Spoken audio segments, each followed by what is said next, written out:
Dear students, in this class we will discuss the topic monetary policy. So, monetary policy is a policy regulated by or managed by Reserve Bank of India, that is a central bank of the a country. So, monetary policy ಅಂತ ಹೇಳಿದ್ರೆ ಹಣಕಾಸು ನೀತಿ ಅಂತ ಹೇಳ್ತೀವಿ. ಈ ಹಣಕಾಸು ನೀತಿಯನ್ನು ನಿರ್ವಹಣೆ ಮಾಡುವಂತಕ್ಕಂಥದ್ದು, ಈ ಹಣಕಾಸು ನೀತಿಯನ್ನು ನಿರೂಪಣೆ ಮಾಡುವಂತಕ್ಕಂಥ ಸಂಸ್ಥೆ ಯಾವುದು ಅಂತ ಹೇಳಿದ್ರೆ ಸೊ ನಮ್ಮ ರಾಷ್ಟ್ರದ ಕೇಂದ್ರ ಬ್ಯಾಂಕ್ ಅಂತ ಹೇಳ್ತೀವಿ. ನಮ್ಮ ರಾಷ್ಟ್ರದ ಕೇಂದ್ರ ಬ್ಯಾಂಕ್ ಯಾವುದು ಅಂತ ಹೇಳಿದ್ರೆ ನಮ್ಮದು ಭಾರತದ ಕೇಂದ್ರ ಬ್ಯಾಂಕ್ ಯಾವುದು ಅಂತ ಹೇಳಿದ್ರೆ reserve bank of India. So reserve bank of India is the sole institutions which controls the monetary activities in the country. So monetary policy is an instrument through which the central bank of a country employs various measures to control money supply, credit availability and its cost ಅಂತ ಹೇಳ್ತೀವಿ. ಗೊತ್ತಾಗ್ತಿದೆ. So monetary policy ಅನ್ನೋ ಒಂದು ಇನ್ಸ್ಟ್ರೂಮೆಂಟನ್ನು ಯಾವ ಒಂದು institute ಅಂತ ಹೇಳಿದ್ರೆ ನಾನು ಹೇಳ್ದಂಗೆ so central bank of the country ಅದು ಆಪರೇಟ್ ಮಾಡುತ್ತೆ by using various control measures. ಯಾವುದು ಅಂತ ಹೇಳಿದ್ರೆ ಮನಿ ಸಪ್ಲೈ ಇರ್ಬೋದು, ಹಣಕಾಸು ಪೂರೈಕೆ ಇರ್ಬೋದು, ಮತ್ತು ಸಾಲವನ್ನು ಪೂರೈಕೆ ಮಾಡೋದಾಗಿರ್ಬೋದು, ಮತ್ತು ವೆಚ್ಚವನ್ನು ನಿರ್ವಹಣೆ ಮಾಡೋದಾಗಿರ್ಬೋದು. ಸೊ ಎಲ್ಲ ಆ್ಯಕ್ಟಿವಿಟೀಸನ್ನು ಕೂಡ ಅಂಡರ್ಟೇಕ್ ಮಾಡುವಂತಕ್ಕಂಥದ್ದು ಸೊ ಥ್ರೂ ಮಾನಿಟರಿ ಪಾಲಿಸೀಸ್ ಮುಖಾಂತರ reserve bank of India. It also determines rate of interest charged by banks on their lendings and rate of interest offered by banks on customers deposits. All these things are determined under a monetary policies ಅಂತ ಹೇಳ್ತೀವಿ. ಅಂದರೆ ಬ್ಯಾಂಕ್ಗಳು, ಭಾರತದಲ್ಲಿರುವಂತಕ್ಕಂತಹ ಬ್ಯಾಂಕ್ಗಳು ಅದರ ಸಾಲವನ್ನು ಕೊಡಬೇಕಾದ್ರೆ ಬಡ್ಡಿಯನ್ನು charge ಮಾಡೋದಾಗಿರ್ಬೋದು, ಮತ್ತು ಕಸ್ಟಮರ್ಸಿಂದ ಸ್ವೀಕರಿಸಿದಂತಹ ಕಸ್ಟಮರ್ಸ್ ಡೆಪಾಸಿಟ್ಸ್ಗೆ ಇಂಟ್ರೆಸ್ಟ್ನ ಪ್ರೊವೈಡ್ ಮಾಡಿಕೊಡೋದಾಗಿರ್ಬೋದು. So all the interest rates are determined under a monetary policies. ಅಂದರೆ ಬಡ್ಡಿ ದರವನ್ನು ನಿಗದಿಪಡಿಸುವುದು. ಸೊ ಸಾಲ ಕೊಡುವಾಗ ಬಡ್ಡಿ ದರ ನಿಗದಿಪಡಿಸೋದಾಗಿರ್ಬೋದು, ಅಥವಾ ಗ್ರಾಹಕರು ತಮ್ಮ ಬ್ಯಾಂಕುಗಳಲ್ಲಿ ಠೇವಣಿಯನ್ನು ಇಟ್ಟಿರುವಂತಕ್ಕಂಥ ಹಣದ ಮೇಲೂ ಕೂಡ ಬಡ್ಡಿಯನ್ನು ನಿರ್ವಹಣೆ ಮಾಡುವಂತಕ್ಕಂಥ ಇಂಟ್ರೆಸ್ಟ್ ರೇಟನ್ನು ರೆಗ್ಯುಲೇಟ್ ಮಾಡುವಂತಕ್ಕಂಥ ಅಥಾರಿಟೀಸು, ಮತ್ತು ಆ ಒಂದು ಇಂಟ್ರೆಸ್ಟ್ ರೇಟ್ ಚಾರ್ಜ್ ಮಾಡುವಂತಕ್ಕಂಥ ಎಲ್ಲ ಆ್ಯಕ್ಟಿವಿಟೀಸನ್ನು ಕೂಡ ಮಾನಿಟರಿ ಪಾಲಿಸೀಸ್ ಅಂಡರಲ್ಲಿ so central bank will undertake. It also determines rate of interest charged by banks on their lendings ಅಂತ ಹೇಳ್ತಾರೆ. ಅಂದರೆ ಅವರು ಬ್ಯಾಂಕಿನವರು ತನ್ನ ಗ್ರಾಹಕರಿಗೆ ಕಸ್ಟಮರ್ಸ್ಗೆ ಸಾಲವನ್ನು ಕೊಡಬೇಕಾದ್ರೆ ಸೊ ಯಾವ ರೀತಿ ಬಡ್ಡಿಯನ್ನು ಚಾರ್ಜ್ ಮಾಡಬೇಕು. So charging of interest on their lendings, on charging of interest on customers deposits, it will affect Indian inflation system. So ಭಾರತದ ಇನ್ಫ್ಲೇಷನ್ ಮೇಲೆ, ಹಣದುಬ್ಬರದ ಮೇಲೆ ಸೊ ಹಣದುಬ್ಬರದ ಮೇಲೆ ಅದರ ಒಂದು ಪ್ರಭಾವವನ್ನು ಬೀರುತ್ತೆ. It will creates A problems on Indian inflation system. So ಒಂದು ಹಣಕಾಸಿನ ನೀತಿಯ ಮೇಲೆ ಹಣದುಬ್ಬರದ ನೀತಿಯ ಮೇಲೆ ಏನಾಗ್ತದೆ, ಇದು ಅಫೆಕ್ಟ್ ಆಗ್ತದೆ. ಸೊ ಆವಾಗ ಇಲ್ಲಿ ರಿಸರ್ವ್ ಬ್ಯಾಂಕ್ ಆಫ್ ಇಂಡಿಯಾ ಬಂದು ಮಧ್ಯಸ್ಥಿಕೆಯನ್ನು ವಹಿಸಿ ಸೊ ಇಂಟ್ರೆಸ್ಟ್ ರೇಟನ್ನು ಯಾವ ರೀತಿ ಚಾರ್ಜ್ ಮಾಡಬೇಕು, ಇಂಟ್ರೆಸ್ಟ್ ರೇಟನ್ನು ಚಾರ್ಜ್ ಮಾಡಿದ್ರೆ ಏನು problem, high rate of interest charge ಮಾಡಿದ್ರೆ ಏನು ಪ್ರಾಬ್ಲಮ್ಸ್ ಆಗುತ್ತೆ, low rate of interest charge ಮಾಡಿದ್ರೆ what is the problem. So ಎಲ್ಲವನ್ನು ಕೂಡ ಇದು ಡಿಟರ್ಮೈನ್ ಮಾಡುತ್ತೆ. The central bank of a country is responsible for expansion and contraction of money ಅಂತ ಹೇಳ್ತಿದ್ದಾರೆ. ಸೊ ಇಲ್ಲಿ ಹಣವನ್ನು ವಿಸ್ತರಣೆ ಮಾಡೋದಕ್ಕೆ ಮತ್ತು ಹಣವನ್ನು ಕ್ರೋಢೀಕರಿಸ್ಬೋದು, ಅಂದರೆ ಹಣವನ್ನು ಸಪ್ಲೈ ಮಾಡೋದಾಗಿರ್ಬೋದು, ಹಣವನ್ನು ಚಲಾವಣೆ ಮಾಡೋದಾಗಿರ್ಬೋದು, ಮತ್ತು ಹಣವನ್ನು ಯಾವ ರೀತಿ ಕ್ರೋಢೀಕರಿಸಬೇಕು ಅನ್ನೋದ್ರ ಬಗ್ಗೆಯೂ ಕೂಡ ಮಾನಿಟರಿ ಪಾಲಿಸಿ ಅಂಡರಲ್ಲಿ so reserve bank of India is responsible.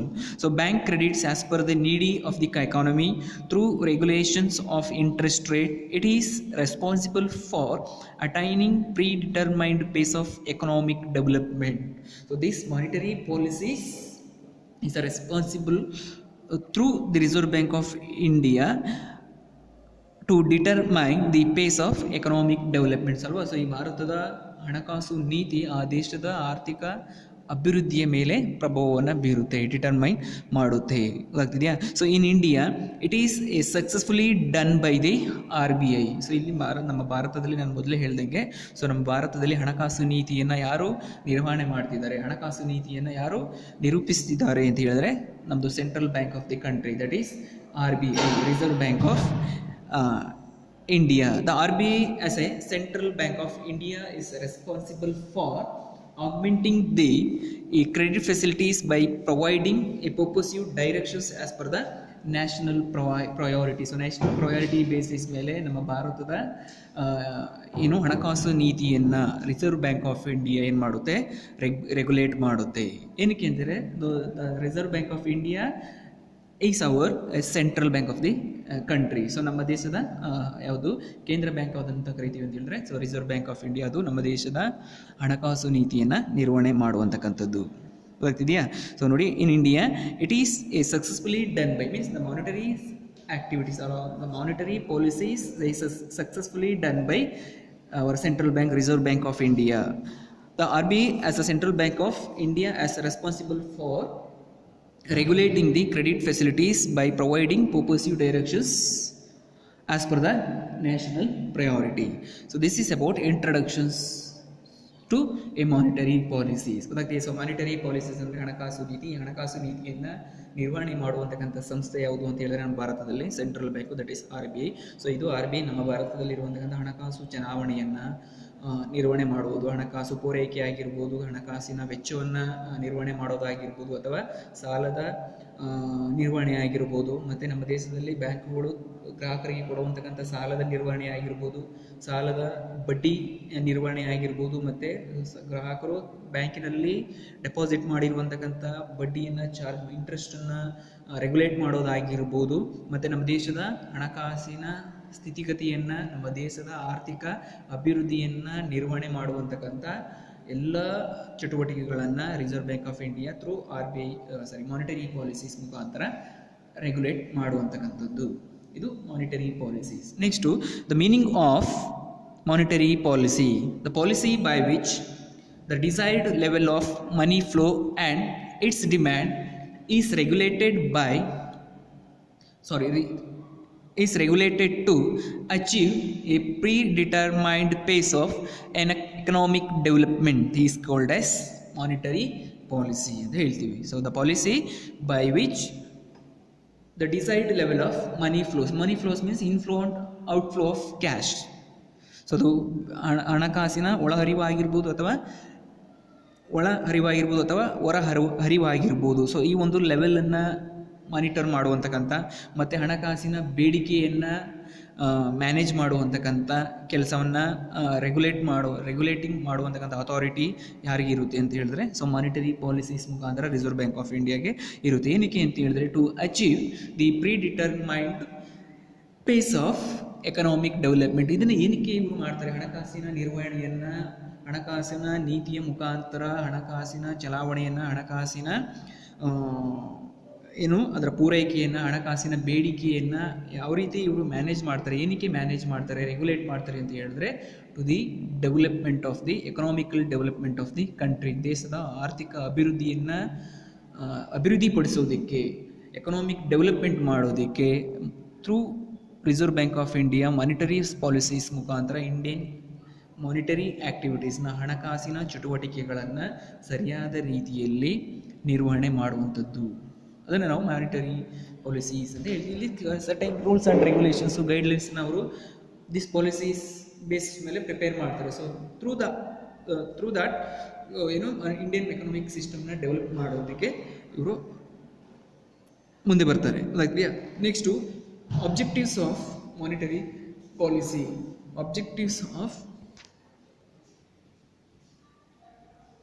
Objectives of monetary policy. During the course of planning since 1951, the monetary policy of India aimed at the following objectives ಅಂತ ಹೇಳ್ತಾರೆ. ಸೊ ನಮ್ಮ in the year 1951 ಇಂದ, so ಯೋಜನೆಗಳ ಆರಂಭವಾದಾಗಲಿಂದ, ಅಂದರೆ ಒಂದು economic plannings ಆರಂಭವಾದಾಗಲಿಂದ, the monetary policy of India aims the following objectives. First one is to maintain price stability in the country. ಅಂದರೆ ನಮ್ಮ ದೇಶದ ಬೆಲೆಯ ಸ್ಥಿತಿಸ್ಥಾಪಕತ್ವವನ್ನು ಮೇಂಟೈನ್ ಮಾಡುವಂತಕ್ಕಂಥದ್ದು ಕೂಡ monetary policies main objective. To promote economic growth, so economic ಗ್ರೋತನ್ನು ಮಾಡುವಂತಕ್ಕಂಥದ್ದು. To maintain stability in exchange means foreign exchange rates, to maintain stability in internal economy, to achieve intensive economic development and other objectives. These are all the main objectives of the monetary policies. ಅಂದರೆ ನಮ್ಮ ದೇಶದ ಹಣಕಾಸು ನೀತಿಯ ಉದ್ದೇಶಗಳು ಏನೇನು ಅಂತ ಹೇಳಿದ್ರೆ ಇದಿಷ್ಟು ಕೂಡ, ಪ್ರೈಸ್ ಸ್ಟೆಬಿಲಿಟಿ ಆಗಿರ್ಬೋದು, ಎಕನಾಮಿಕ್ ಗ್ರೋತ್ ಆಗಿರ್ಬೋದು, stability in foreign exchange rates ಆಗಿರ್ಬೋದು, ಇಂಟರ್ನಲ್ ಎಕನಾಮಿಕ್ ಸ್ಟೆಬಿಲಿಟಿ ಆಗಿರ್ಬೋದು, ಮತ್ತು intensive economic development and other some objectives ಇದೆ. So first one by one ನೋಡೋಣ. So first one is to maintain price stability. The maintaining price stability is one of the objectives of the reserve bank of India. India's monetary policy. Price stability does not mean that there are no price changes. It means a responsible price changes or acceptable level of inflationary situations. High inflation is not a desired one. It adversely affects the economic conditions. It increases cost of living. It increases the cost of export. It creates bad effect on balance of payment. It decreases the value of money. It promotes investors to invest their fund on gold, jewelry, real estate business, etc. Monetary policy as a tool to control such adverse effect ಅಂತ ಹೇಳ್ತಾರೆ. So monetary policies main objective ಏನಂತ ಹೇಳಿದ್ರೆ price stability, ಅಂದರೆ ಬೆಲೆಯ ಸ್ಥಿತಿಸ್ಥಾಪಕತ್ವವನ್ನು ಕಾಪಾಡಿಕೊಳ್ಳುವಂತಕ್ಕಂಥದ್ದು. ಅದು ಉತ್ಪಾದಕರಿಗೂ ಕೂಡ ಸೂಕ್ತವಾದ ರೀತಿಯಲ್ಲಿ ಅದನ್ನು ಆ ವಸ್ತುವನ್ನು ಕೊಂಡುಕೊಳ್ಳುವವರಿಗೂ ಕೂಡ ಒಂದು ಸೂಕ್ತವಾದ ರೀತಿಯಲ್ಲಿ ಆ ಬೆಲೆಯ ನಿಯಂತ್ರಣ ಮಾಡುವಂಥದ್ದು, ವಸ್ತುಗಳ ಬೆಲೆಯ ನಿಯಂತ್ರಣ ಮಾಡುವಂತಕ್ಕಂಥದ್ದು ಕೂಡ ಯಾವುದ್ರದ್ದು ಆಬ್ಜೆಕ್ಟಿವ್ ಅಂತ ಹೇಳಿದ್ರೆ ಮಾನಿಟರಿ ಪಾಲಿಸಿಯ ಒಂದು ಉದ್ದೇಶ ಆಗಿರುತ್ತೆ. So it maintains price stability, ಅಂದರೆ ಬೆಲೆಯ ಸ್ಥಿತಿಸ್ಥಾಪಕತ್ವಗಳ, ವಸ್ತುಗಳ ಬೆಲೆಯ ಸ್ಥಿತಿಸ್ಥಾಪಕತ್ವಗಳನ್ನು in the minds of producers and in the minds of consumers. So both the parties, so ಇಬ್ಬರು ವ್ಯಕ್ತಿಗಳ ಸಮನಾಗೋ ರೀತಿಯಲ್ಲಿ ಸಮಾಂತರವಾಗಿ ಬೆಲೆಯನ್ನು ಫಿಕ್ಸ್ ಮಾಡೋದು, ಪ್ರೈಸ್ ಸ್ಟೆಬಿಲಿಟಿಯನ್ನು ಕಾಪಾಡಿಕೊಳ್ಳುವಂತಕ್ಕಂಥದ್ದು ಸೊ ಈ ಒಂದು monetary policies objective. Second, to promote economic growth ಅಂತ ಹೇಳ್ತೀವಿ. To promote economic growth is another objective of the monetary policy. It is achieved through the supply of adequate money into the country. When there is a lack of money, its supply should be increased so that there are more economic activities and large number of people get employment. Thus, economic growth can be possible only when there is a sufficient supply of credit to desired sectors. Monetary policy help to achieve these objectives and ensures sufficient credit supply. So ಅಲ್ದರ Indian economic ಗ್ರೋತನ್ನು ಅಭಿವೃದ್ಧಿಪಡಿಸಬೇಕು, ನಮ್ಮದು Indian economic ಆರ್ಥಿಕವಾಗಿ ನಮ್ಮ ರಾಷ್ಟ್ರವನ್ನು ಬಲಪಡಿಸಬೇಕು, ಬೆಳವಣಿಗೆ ಮಾಡಬೇಕು, ನಮ್ಮ ಎಕನಾಮಿಕ್ ಆ್ಯಕ್ಟಿವಿಟೀಸ್, ನಮ್ಮ ಆರ್ಥಿಕ ಚಟುವಟಿಕೆಗಳನ್ನು ಬೆಳವಣಿಗೆ ಮಾಡಬೇಕು ಅಂತ ಹೇಳಿದ್ರೆ ಸೊ ನಮ್ಮ ಮಾನಿಟರಿ ಪಾಲಿಸಿ ಏನು ಮಾಡಬೇಕು ಅಂತ ಹೇಳಿದ್ರೆ supply of adequate money to the country. So ಎಲ್ಲ ಡೆವಲಪ್ ಆಗಬೇಕು, ಆರ್ಥಿಕತೆ ಬೆಳವಣಿಗೆ ಆಗಬೇಕು ಅಂತ ಹೇಳಿದ್ರೆ ಆ ಸಪ್ಲೈಗೆ ಸಮರ್ಪಕವಾಗಿ ಹಣದ ಪೂರೈಕೆಯನ್ನು ಸೊ ಮಾನಿಟರಿ ಪಾಲಿಸೀಸ್ ಮುಖಾಂತರ reserve bank of India supply ಮಾಡಬೇಕು. So that there are more economic activities ಆಗ್ತದೆ. ಸೊ ನಮಗೆ ಹಣ ನಮ್ಮಲ್ಲಿ ಕೈಲಿದ್ದಾಗ ಸೊ ನಾವು ಹೆಚ್ಚು ಆರ್ಥಿಕ ಚಟುವಟಿಕೆಗಳನ್ನು, ಹೆಚ್ಚು ಹೂಡಿಕೆ ಮಾಡೋದಾಗಲಿ, ವಸ್ತುಗಳನ್ನು ಕೊಂಡುಕೊಳ್ಳೋದಾಗಲಿ, ಹಣದ ಚಲಾವಣೆಯನ್ನು ನಾವು ಹೆಚ್ಚು ಮಾಡ್ತೀವಿ ಅಲ್ವಾ. So it will create N employment opportunity ಅಂತ ಹೇಳ್ತಿದ್ದಾರೆ. ಸೊ ನಾವು ಯಾವಾಗ ಹಣವನ್ನು ಬೇರೆ ಬೇರೆ ಕಡೆ ಹೂಡಿಕೆ ಮಾಡ್ತೀವಿ, ಆಟೋಮೆಟಿಕ್ಕಾಗಲಿ there will be creating an employment opportunity. ಯಾವಾಗ ಸೊ ಹಣ ನಮ್ಮಲ್ಲಿ ಹೆಚ್ಚು ಇದೆ, ಹಣದ ಚಲಾವಣೆ ಜಾಸ್ತಿ ಆದಾಗ ಆಟೋಮೆಟಿಕ್ಕಾಗಿ ಸೊ ಎಂಪ್ಲಾಯ್ಮೆಂಟ್ ಜನರೇಟ್ ಆಗ್ತದೆ. Those economic growth can be possible only when there is a sufficient supply of credit to desired sectors. ಅಂದರೆ supply of credit facilities is also develop Indian economy. So monetary policy help to the supply of credit helps to achieve the objectives and ensures a sufficient credit supply in the country. Next way, to maintain stability in the foreign exchange. This is also an important objectives of monetary policy. Credit control measures influence the price level in the country. Thus, internal price level directly influence the volume of export and imports. This leads to fluctuate in the foreign exchange rates.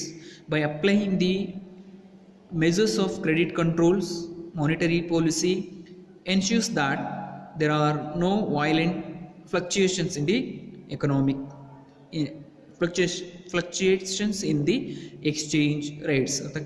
So this monetary policy is also concentrate to maintain the stability in the foreign exchange rates. So foreign exchange rates, so the export and import of goods and services ಆಗಿರ್ಬೋದು.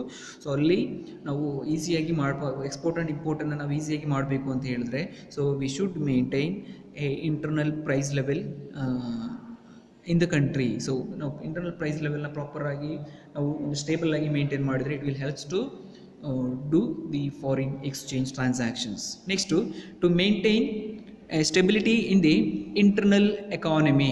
So internal economic price ಸ್ಟೆಬಿಲಿಟಿನ, internal ಎಕಾನಮಿನ ಒಂದು stable ಆಗಿ maintain ಮಾಡೋದು ಕೂಡ ಒಂದು monetary policy is the main objective. To maintain stability in the internal economy is the another objective of monetary policy. The economic instability is not healthy sign. It creates various adverse effects on the economic growth. Therefore, monetary policy through its weapons stabilize the internal economy of the nations ಅಂತ ಹೇಳ್ತಾರೆ. So ಇಲ್ಲಿ maintenance of stability in the internal economy ಒಂದು another objective of the monetary policy. ಇದು economic instability is not a healthy signs to create is not a healthy creation ಅಲ್ವಾ. Economic instability ಏನು ಅಂದರೆ ಅಸ್ತಿತ್ವಾತ್ಮಕ ಅಂತ ಹೇಳ್ತೀವಿ. ಸೊ ಇಲ್ಲಿ ಏನು ಅಂತ ಹೇಳಿದ್ರೆ, ನಾವು ನಮ್ಮ ಎಕನಾಮಿಕ್ ಸಿಸ್ಟಮ್ಮು ಒಂದು ಸ್ಟೇಬಲ್ ಆಗಿರಲಿಲ್ಲ, ಫ್ಲಕ್ಚುಯೇಟ್ ಆಗ್ತಿದೆ, ಪ್ರೈಸಸ್ ವೇರಿ ಆಗ್ತಿದೆ. ಸೊ ಮತ್ತು ವಸ್ತುಗಳ ಬೆಲೆ ಏನು ಏರುಪೇರು ಆಗ್ತಿದೆ ಅಂತ ಹೇಳಿದಾಗ that will create adverse effect on the Indian economic system. ಗೊತ್ತಾಗ ಇಂಡಿಯನ್ ಎಕನಾಮಿಕ್ ಸಿಸ್ಟಮ್ಗೆ ಅದು ಅಡ್ವರ್ಸ್ ಅಫೆಕ್ಟ್ ಆಗ್ತದೆ. It's not a healthy sign. It will creates various effect on the economic growth of the country. ಗೊತ್ತಾಗ್ತಿದೆಯಾ? So ನಮ್ಮದು economy ದೇಶದ ಆರ್ಥಿಕತೆ ಒಂದು stable ಆಗಿರಲಿಲ್ಲ, ಒಂದು ಸ್ಥಿತಿಸ್ಥಾಪಕತ್ವವನ್ನು ಕಾದುಕೊಳ್ಳಲಿಲ್ಲ, ಅದು ತುಂಬ ಏರುಪೇರು ಆಗ್ತದೆ, ಹಣಕಾಸಿನ ಸ್ಥಿತಿಗತಿಯಲ್ಲಿ ಬದಲಾವಣೆಗಳಾಗ್ತಿದ್ದೀವಿ ಅಂತ ಹೇಳಿದಾಗ ಅದು ದೇಶದ ಒಂದು ಒಳ್ಳೆಯ ಬೆಳವಣಿಗೆ, ದೇಶದ ಆರ್ಥಿಕತೆಯಲ್ಲಿ ಅದು ಒಂದು ಒಳ್ಳೆಯ ಬೆಳವಣಿಗೆ ಅಲ್ಲ, ಅದು ಆ ದೇಶದ ಆರ್ಥಿಕತೆಯ ಮೇಲೆ ಕೆಟ್ಟ ಪರಿಣಾಮವನ್ನು ಬೀರುತ್ತದೆ. ಕೆಟ್ಟ ಪರಿಣಾಮವನ್ನು ಬೀರುತ್ತದೆ. ಸೊ ನಮ್ಮ ದೇಶದ ಆರ್ಥಿಕತೆ ಸ್ಥಿತಿ ಒಂದು ಸಮಾಂತರವಾಗಿರಬೇಕು, ಒಂದು ಸ್ಟೇಬಲ್ ಆಗಿರಬೇಕು ಅಂತ ಹೇಳಿದ್ರೆ ಸೊ ಅದ್ರದ್ದು ಮಾನಿಟರಿ ಪಾಲಿಸೀಸು ಅಷ್ಟು ಅಫೆಕ್ಟಿವ್ ಆಗಿ ವರ್ಕ್ ಮಾಡಬೇಕು. ಸೊ ಮಾನಿಟರಿ ಪಾಲಿಸೀಸ್ ಎಫೆಕ್ಟಿವ್ ಆಗಿ ವರ್ಕ್ ಮಾಡ್ತಿದೆ ಅಂತ ಹೇಳಿದ್ರೆ ಸೊ ಮಾನಿಟರಿ ದೇಶದ ಆರ್ಥಿಕ ಬೆಳವಣಿಗೆಗೆ ಅದು ಪೂರಕವಾಗಿರುತ್ತದೆ, ಹೆಲ್ಪ್ ಮಾಡುತ್ತೆ ಅಂತ ಹೇಳ್ಬೋದು. Next to achieve intensive economic development ಅಂತ ಹೇಳ್ತೀವಿ. So to achieve intensive economic development, to promote intensive economic development is one of the objectives of any developing economy. To achieve this objective, the monetary policy discourage flow of credit and non-productive sectors and restrict spending on unnecessary consumptions. To achieve this purpose, monetary policy applies qualitative credit control methods ಅಂತ ಹೇಳ್ತಾರೆ. So to promote intensive economic is one of the objective of India is a developing country. To achieve this objective, monetary policy discourage flow of credit and non productive sectors ಅಂತ ಹೇಳಿದ್ರೆ. So ಒಂದು intensive ಅಂದರೆ ತುಂಬ intensive ಆಗಿ Indian economic ಅಂದರೆ countries economic development ಮಾಡಬೇಕು ಅಂತ ಹೇಳಿದ್ರೆ the monetary policies should ignore or discourage the flow of credit, ಅಂದರೆ ಸಾಲವನ್ನು ಅವರು ಇಗ್ನೋರ್ ಮಾಡಬೇಕು, ಸಾಲವನ್ನು ಕೊಡಬಾರ್ದು. ಮತ್ತು ನಾನ್ ಪ್ರೊಡಕ್ಟಿವ್ ಸೆಕ್ಟರ್ಸನ್ನು, ಸೊ ನಾನ್ ಪ್ರೊಡಕ್ಟಿವ್ ಸೆಕ್ಟರ್ಸ್ನು ಕೂಡ ಇಗ್ನೋರ್ ಮಾಡಬೇಕು. ಅಂದರೆ ಒಂದು those sectors which does not creates any productions, so non-productive sectors, and restrict spending on unnecessary consumption. So ಸುಮ್ಮನೆ ನಾವು ಬೇಡದೇ ಇರೋ ಕಡೆ ಎಲ್ಲ ಖರ್ಚು ಮಾಡೋದನ್ನ ರಿಸ್ಟ್ರಿಕ್ಟ್ ಮಾಡಬೇಕು. then only we can achieve the monetary policies